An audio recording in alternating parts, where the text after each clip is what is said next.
Now on my table you can see that I've got a swatch of stockinette stitch.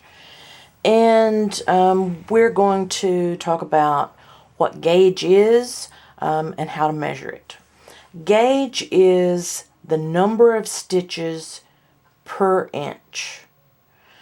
And it could be any number. It can be 4, 5, 6. I mean, it could be 1 or 2.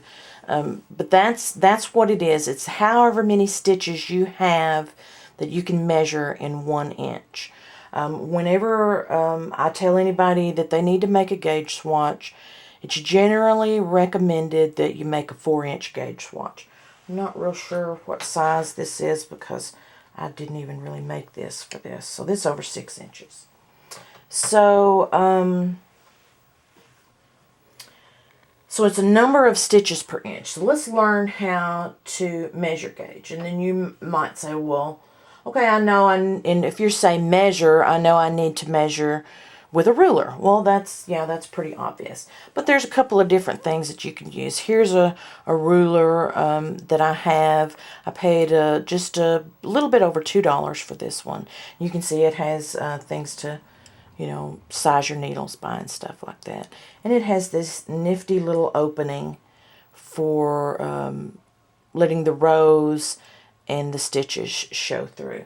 And then you can use any kind of ruler. This is my favorite ruler. You can see it's a little Fiskars ruler, 6-inch. I actually got this in a little group of scrapbooking stuff, but I would probably fight somebody for this ruler. I don't know why I like it so much. But for now, at the moment, I'm going to use this one that has a little cutout. So we're going to find a row of knitting. Let me move this up just a little bit. We're going to find a row of knitting where we can see all the little stitches going across there. There we go. Now, before I've talked about how you can see your stitches as the little V's. There, right legs and left legs, left, right, left, right. And what we're going to do is we're just going to come in here and we're going to count. Now, one of the reasons why I don't really care for this ruler is that it only shows you 2 inches. And the more you can measure, more inches you can measure across, the more accurate your measurement's going to be.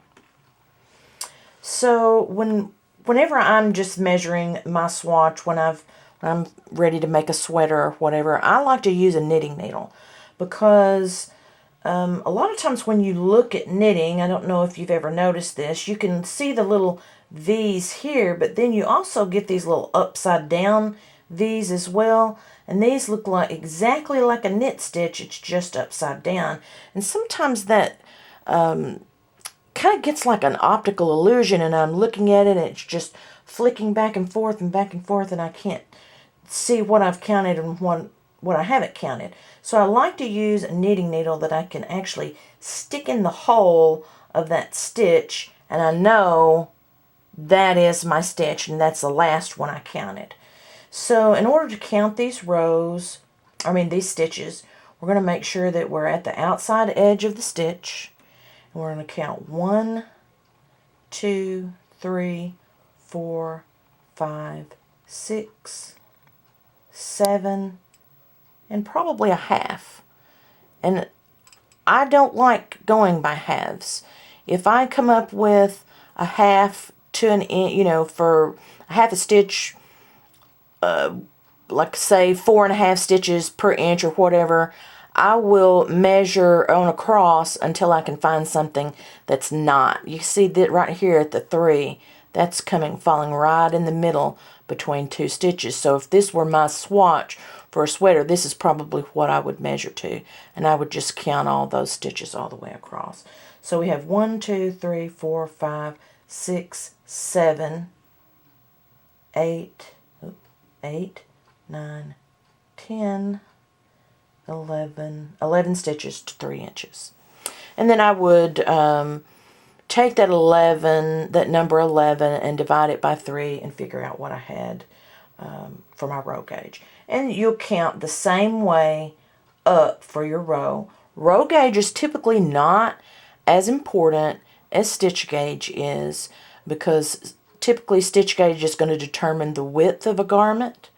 And most of the time for the length of a garment, it's going to say, the pattern will say, work until piece measures 10 inches from cast on edge, or something to that effect. And so if you're working to inches, it really doesn't matter what your row gauge is. But there will be occasions that will come in handy to know. So we'll go ahead and count. 1, 2, 3, 4, 5, 6, 7, 8, 9, 10. And I would call that 10. I wouldn't even count that little bit up there. So that was 10, and then whatever 11 stitches in 3 inches gives us. So we had 10 rows per inch. But this is very, very important. Gauge is very important, and I know people hate hearing that. They hate it, they hate it, they hate it.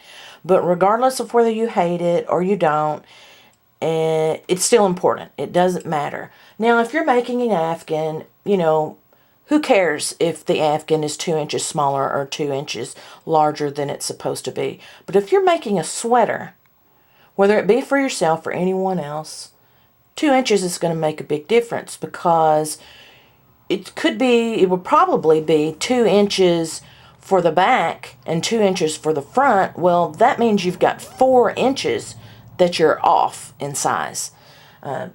So whether you hate it, whether you love it, gauge is important.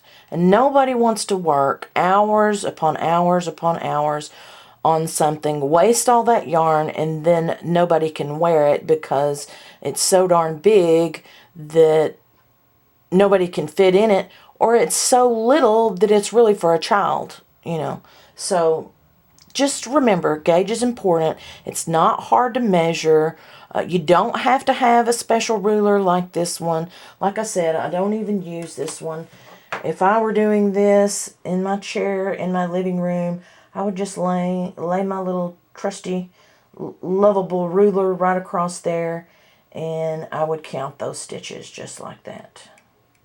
One thing I do want to add, when you measure a gauge swatch, make sure that you're measuring it on a smooth surface. I've got, I know you can't see it at the moment, but I've got a nice, almost like Formica type desk here that it's on. If you lay your swatch down on your chair or on your jeans or whatever, the fabric could catch there and kind of pull a little bit. And while it might not make a big difference, it's going to make some difference, and we're after accuracy here when we're measuring gauge. So lay it down on a smooth surface. I keep a clipboard next to my chair, and whenever I'm ready to measure a gauge swatch, I'll just throw that swatch on there so that I know that it's nice and smooth and I don't have to worry about it. So next we're going to look at some different gauges and how those particular gauges will affect the size of an adult sweater and a baby sweater.